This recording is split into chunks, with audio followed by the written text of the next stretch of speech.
कुटुंबासाठी खुशखबर आहे. सरकार दरमहा 1,000 रुपये थेट खात्यात देणार आहेत. आता NFSA म्हणजे काय?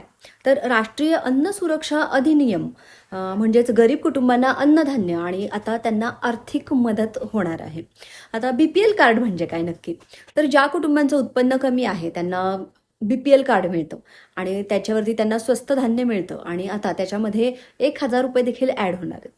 आता याच्यासाठी पात्र कोण आहे? तर BPL किंवा EWS कार्डधारक पात्र आहेत.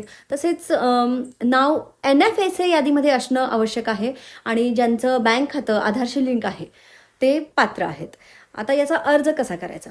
तर CSC केंद्रात जायचं किंवा राज्य सरकारच्या वेबसाईटवरती जायचं. यासाठी लागणारी कागदपत्र म्हणजेच आधार कार्ड असेल, बँक तपशील असेल, तुमचे बँकेचे डॉक्युमेंट्स असतील तर ते सगळे तिथे आपल्याला द्यायचे आहेत. आणि आता याचे पैसे कधी मिळणार?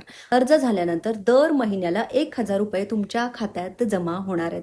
कोणालाही पैसे देऊ नका. हे सरकारचं मोफत योजनेचं लाभ आहे आणि शेअर करा कारण 1,000 हे हक्काचे आहेत.